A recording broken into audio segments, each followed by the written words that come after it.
and it has stuff for the last few years. You can't say that, but I will, Paul. Well, I can. But you can, but I'll do it for you. Yeah, I dropped $2 on a New York Post today because I was curious with the back page. They're trying to sell papers. They're a newspaper.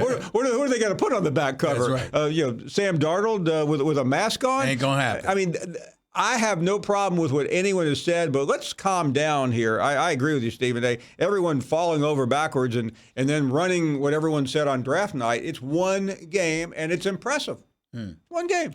Having said all of that, do you think Daniel Jones, and I know it's two different situations, but do you think Daniel Jones' situation somehow influenced Jay Gruden in the nation's capital when it comes to taking a look at Dwayne Haskins? In light of the fact that Dwayne Haskins last seen was throwing 50 touchdowns for the Ohio State? You have to. I mean, would you start Case Keenum after last night? No, you can't. 2 fumbles, 3 interceptions? No.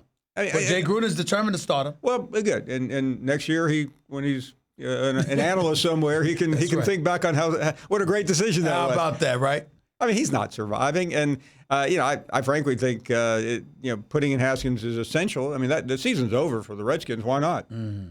Paul Finebaum right here with Stephen A. ESPN Radio, ESPN News. Before we get into something else involving the NCAA, I wanted to ask you, Notre Dame put up a better fight against Georgia, came down to the wire, put up a better fight against Georgia than I think you even anticipated, Paul Finebaum. What happened? Stephen, I mean, Brian Kelly's about the last guy I want to say, you know what, you were right, you did a good job, because he can be obstinate, but he had his team ready to play. That atmosphere was as difficult as I have seen, as electric as I have seen in a long time of covering college football.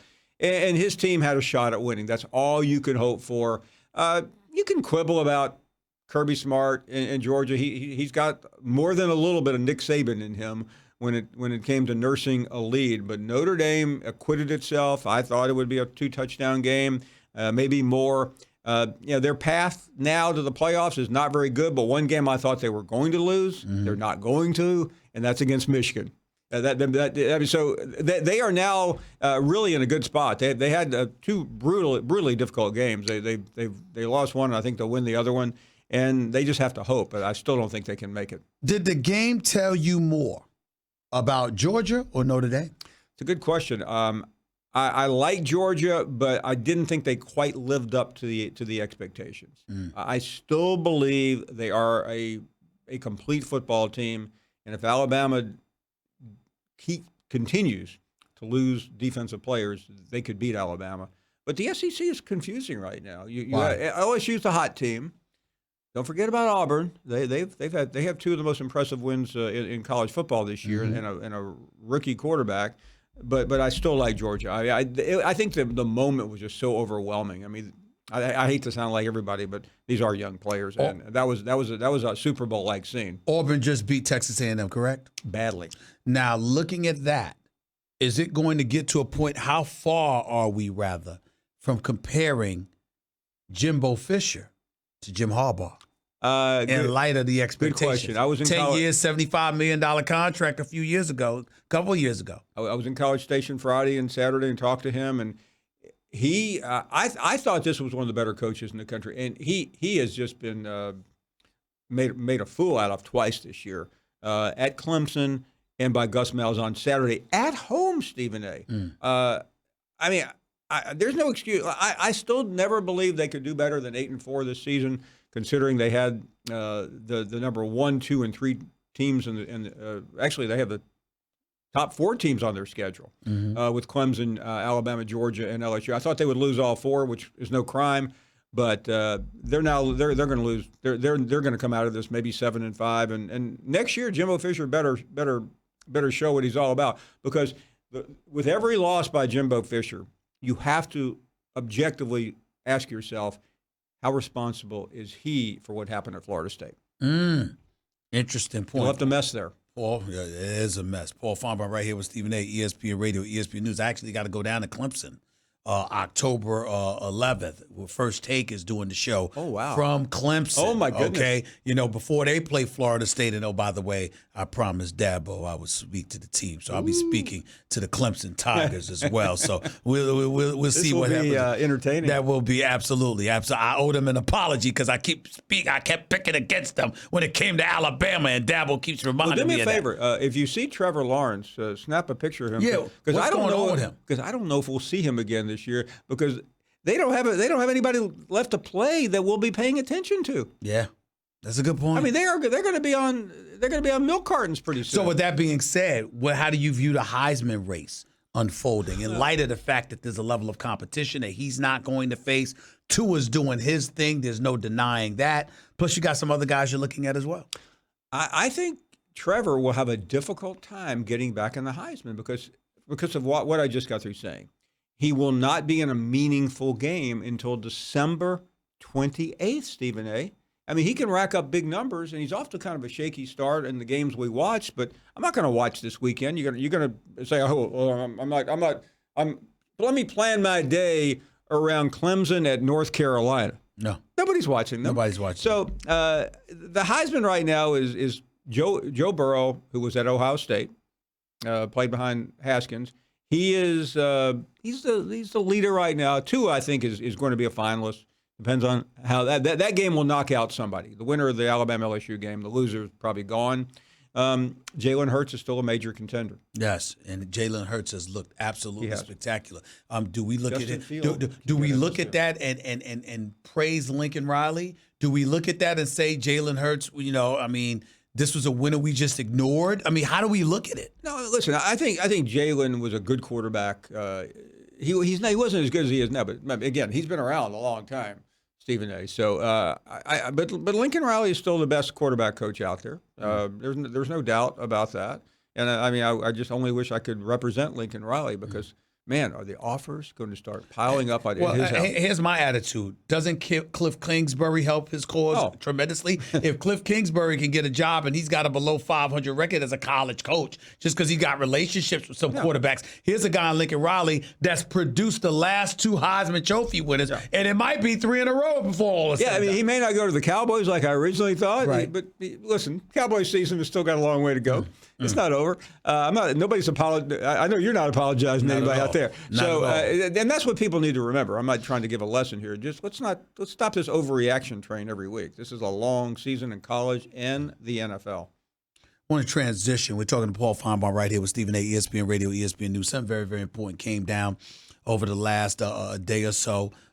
As first reported, Pat Forte, Pete Thamel, and Dan Wetzel of Yahoo Sports, the NCAA issued a notice of allegations against the University of Kansas basketball team. The men's basketball program was charged with 3 level 1 violations and lack of institutional control, which means that's Bill Self, the head coach, the future Hall of Fame head coach, as far as I'm concerned, for Kansas Jayhawks. This is a guy that's going to have a responsibility charge aimed in his direction. You cover college sports, you cover college football, you know this stuff backwards and forwards. I wanted to get your thoughts about the charges leveled against Kansas's program, and more importantly, what you think when you hear responsibility charges or lack of institutional control. What does that mean to Paul Finebaum, knowing college sports the way that you do? That means the NCAA is saying, we want you out. You can find lesser charges. You can avoid the coach. You can blame anyone you want. I mean, the NCAA makes it up as they go along. They are saying, we think your coach is a cheater, and when this is all over, you should fire him if you know what's good for you. Now, again, everybody has a right to defend themselves. Right. And in fairness to Bill Self, he has defended himself through his lawyers and stuff. He says, notice that they did not implicate him. They didn't say he knew anything. No. They didn't say he was involved, but nevertheless, they're holding him. It's important to remember Jeff Long is the athletic director of Kansas. He came from Arkansas. He's been around a long time. And I say that because this isn't someone who's a longtime Kansas rock chalk Jayhawk guy who knows Bill Self very well. He probably knows him, but he has no allegiance to him. I think Bill Self, when this is all adjudicated, will be done. I mean, he'll fight a vigorous fight. He'll act like he had no idea. He'll call Rick Pitino and say, "Okay." I was getting ready to say, is this the second coming of Rick Pitino? He said, "How did you do it? Give me your lawyer's name." But this is a result of what happened down the street here in this trial last year and the year before. And this, it's not over yet. That FBI probe where assistant coaches got arrested and indicted, some incarcerated as well. You still have there's some big time program, but Kansas is the biggest. I mean, it's one of the biggest programs in history. I mean, basketball was invented out there, and I don't. I mean, short of winning the title this year, which can always make you friends in the administration building, I would be shocked if Bill Self were coaching there a year from today. You're a pundit as well as a reporter extraordinaire, a commentator extraordinaire. This is what you do. You give us perspective, not just information. From your perspective, the Patinos of the world, the Bill Selfs of the world, the believability factor is what? And I only ask that question and preface that question by saying, usually we automatically assume they're guilty. Right. But it's the NCAA. And because it's the NCAA, there's so many cynics and skeptics out there aimed in their direction. It's actually plausible that some believability should be aimed in your direction because of how they can be. To that you say. And there's a feeling that the NCAA really doesn't care what happens. And now they are just trying to make an example because they were made to look really stupid in this trial. But the problem with college basketball, Stephen A., is there's no amateurism. It's the Wild West, and nobody expects to get caught because the NCAA is not really trying to. The NCAA could not do this on their own. 30 years ago, when you were a reporter, we had some faith in the NCAA enforcement. They now just follow Twitter to see where the next scandal breaks, where Yahoo or ESPN are outside the lines. They have no. So I mean, they're depending entirely on the FBI, and they're depending entirely on the trial. So with that, they have a case, but they couldn't have come up with this case on their own. And what Bill Self is going to argue, listen, I mean, they're trying to make an example out of me. It sounds like every crook in federal court, except in his case, he is going to be the poster child. Yeah, and then that's not going to stop them from dropping some sanctions down in their direction. But there's cheating. Cheating is rampant. I asked a head coach in a major Power 5 league a couple of months ago. We were at an event late at night, and I said, how much cheating goes on? He said, about 75% of the head coaches cheat. Wow. And by cheating, that means what? That means ginning the system, using middlemen, pushing the envelope. We're not talking about Brinkstrup, where 40 years ago you dropped off cash. No. I mean, there are a million ways to buy a player, but nowadays it's obvious the way you do it. You have middlemen who represent the footwear companies. Mm-hmm. Are you a proponent? Remember when Condoleezza Rice and her group came down with this notion of essentially players, talk about 1 year eligibility, their eligibility. I'm a bit foggy with it now because Rich Paul and others were involved, and because they felt like it was handcuffing the agents and castigating them to some degree. But I was thinking more of the case where the state of California, Gavin Newsom was talking about you can profit off of your likeness, you can profit off of your own marketability, et cetera. Were you a proponent of that? I wasn't early on, but I am now. Why? Because I just think it doesn't solve the problem we're talking about, but it does continue to give freedom to the athletes. And I know we're with the Bill Self thing, we're getting very close to the line. And I've had people that cover this on a daily basis say, don't be so outraged. It's all dirty. Everyone's doing it. The NCAA doesn't really even care. But that's not really the way college athletics ought to be run. Right. And that's why I do think Bill Self will go down, and he'll probably go down for a lot of other people who have been cheating. He just happens to be one of the biggest names in the industry. Wow. Paul Finebaum, always appreciate you, buddy. You can catch his show. It's coming up at the top of the hour, the Paul Finebaum Show. Make sure you don't miss it. Paul Finebaum, the great Paul Finebaum, right here with Stephen A. ESPN Radio, ESPN News, 888-SAY-ESPN. That's 888-729-3776. More of the Stephen A. Smith Show on ESPN Radio in a minute. By the way, do you have frequent heartburn? Like the kind where you have antacids stashed everywhere in case it pops up? You know what I'm talking about. You keep some in your bag or your desk or your car or your nightstand. You have those chalky tablets ready for whenever and wherever heartburn strikes. Well, listen up. This